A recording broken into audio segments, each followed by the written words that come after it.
Afin d'assurer la sécurité alimentaire au sein de l'Union, la commission de l'UEMOA a mis en œuvre plusieurs programmes et projets en faveur du développement du secteur agricole. À Magali, par exemple, village situé dans la ville de Tchévi, au nord de Lomé, la capitale togolaise, les difficultés de conservation des récoltes ne sont plus qu'un vieux souvenir pour les populations. Hommes et femmes peuvent désormais garder en toute quiétude le fruit de leur labeur dans ces magasins de stockage. Quand nous n'avions pas de magasin de stockage, nous étions vraiment pauvres et malheureuses, car nos récoltes pourrissaient entre nos mains. Il était impossible pour nous d'avoir une quelconque valeur ajoutée sur nos produits. Aujourd'hui, avec les magasins de stockage, nous conservons nos récoltes dans de bonnes conditions et nous les revendons au marché. Nous avons des revenus qui nous permettent de vivre convenablement et d'envoyer nos enfants à l'école. Ces magasins de stockage, qui peuvent contenir jusqu'à 250 000 tonnes de céréales, leur permettent de conserver des aliments afin de prévenir les périodes de soudure et d'assurer ainsi la sécurité alimentaire dans un pays où près de 30% de la population n'a pas un accès adéquat aux aliments de base. Avant que l'on stocke, le maïs que nous produisons ici, là, il y a un peu quelques difficultés. Avant que l'on construise ces magasins de stockage dans notre village, on avait beaucoup de problèmes. Par exemple, il arrivait que les rongeurs mangent nos récoltes ou que nous ne puissions pas conserver nos aliments durant de longues périodes. Aujourd'hui, ce n'est plus le cas, car les magasins de stockage sont aérés et spacieux. Quand le mois est venu construire ce magasin, c'est bien aéré, le magasin est bien aéré. Et ici, nous pouvons stocker 200 tonnes de maïs et dans celui d'à côté, 10 tonnes. Ce qui fait un total de 210 tonnes que nous pouvons stocker dans ces magasins. Donc au total, ça fait 210 tonnes de maïs que nous stockons dans ce magasin. Auparavant, les gens vendaient.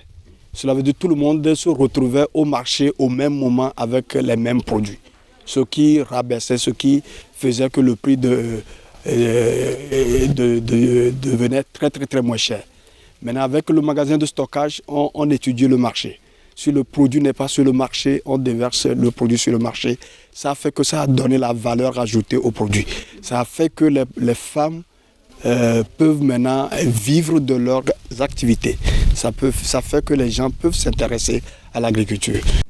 À l'initiative de la commission de l'UEMOA, les magasins de stockage ont été construits dans l'objectif d'aider les communautés rurales à améliorer leur système de commercialisation et de sécurité alimentaire grâce à l'exploitation d'infrastructures de stockage et d'équipements de récolte agricole adaptés à leurs besoins. Le Togo en compte une dizaine. Nous sommes en train de construire encore une fois, parce qu'il y a une première phase de construction des magasins de stockage, une deuxième phase de 66 magasins de stockage et de conservation. Et c'est l'implantation de ces magasins de stockage. Et pour nous, ça a été un peu, je n'ose pas dire difficile, mais ça nous a demandé d'être cohérents.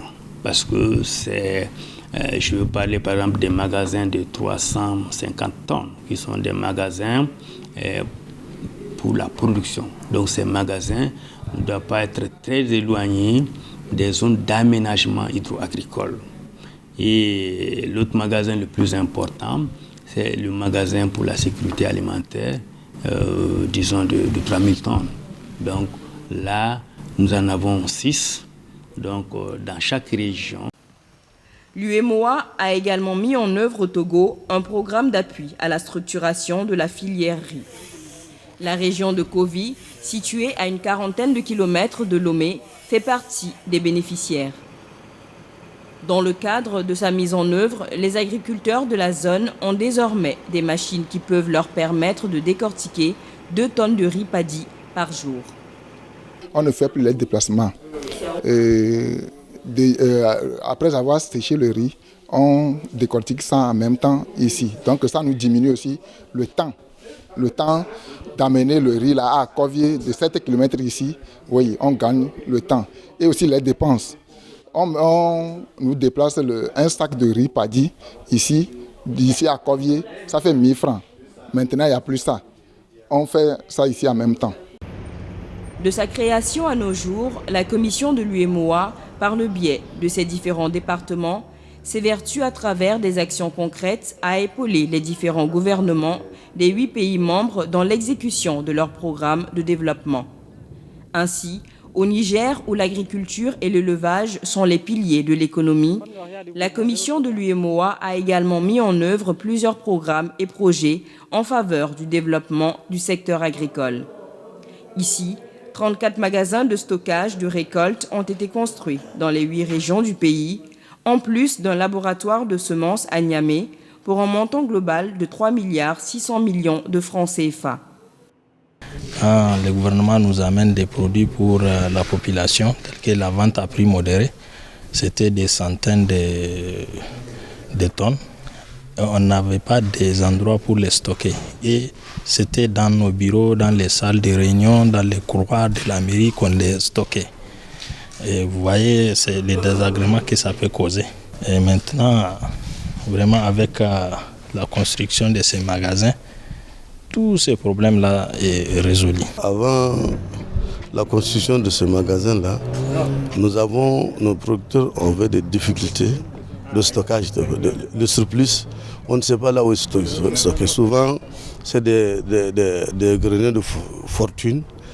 Et vraiment, c'est pourquoi les gens ont demandé qu'on nous construise un magasin de stockage. En cas de surplus, si par exemple si je vends mon produit, et si ça suffit, je viens, je dépose. Les OGM rentrent dans tous les produits, pratiquement dans tous les produits alimentaires qui sont venus, les biscuiteries, les laits, tout. Vous ne savez pas dans quoi il y a OGM. Il y a une réglementation qui est libre au niveau international. Les pays sont obligés de trouver une solution. Et la solution, c'est créer un laboratoire qui puisse tester les produits à l'entrée et de donner un résultat. Sans ces équipements que l'UEMOA nous a donnés, nous ne pouvons pas le faire, c'est pas possible. C'est avec l'arrivée de ces équipements, maintenant que notre capacité a été améliorée et que nous pouvons faire les tests. Nous, au Niger, nous pouvons valablement nous réjouir des investissements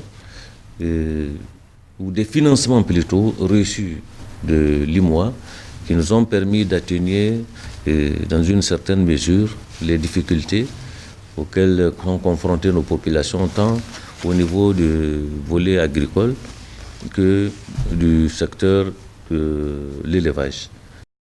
À l'instar des autres États membres, le Burkina Faso a bénéficié de l'appui technique et financier de la commission de l'UEMOA dans le secteur de l'agriculture.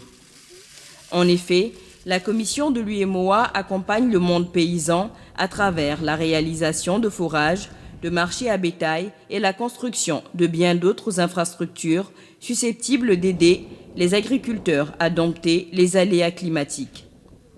Cette volonté d'aider les paysans à atteindre l'autosuffisance alimentaire est rendue possible grâce au programme d'hydraulique villageoise et au programme de développement des pôles de croissance agricole. Nous avons au début de l'année procédé à la rétrocession des forages qui ont été réalisés dans le cadre de la politique de l'Union en matière d'eau et assainissement. C'est dans ce cadre-là, 3450 forages ont été réalisés à la plus grande satisfaction des populations. Si vous regardez nos images lors de nos déplacements, vous voyez l'engouement des populations autour de ces forages. Vous ne pouvez pas imaginer. Il y a des populations qui nous disaient qu'ils ne savaient même pas qu'il y avait de l'eau sous leur sous-sol. Avant la mise à disposition de ces forages, à la disposition des populations, il y avait beaucoup de maladies diarrhéiques dans ces zones, dans ces localités. Parce que les zones qui ne sont pas desservies de forage, la population utilise l'eau de surface pour s'alimenter. Donc ces eaux de surface sont pleines de maladies, sont pleines de microbes et ça crée beaucoup de problèmes. Chaque cérémonie de rétrocession des ouvrages réalisés a toujours été un moment de réjouissance pour les bénéficiaires qui sont conscients de l'utilité de ces infrastructures dans leur quotidien. Les actions de la commission de l'UEMOA en faveur du développement socio-économique des 8 États membres sont multiples et diversifiées. Elle a investi près de 16 milliards de francs CFA rien qu'en 2016 dans le secteur de l'agriculture.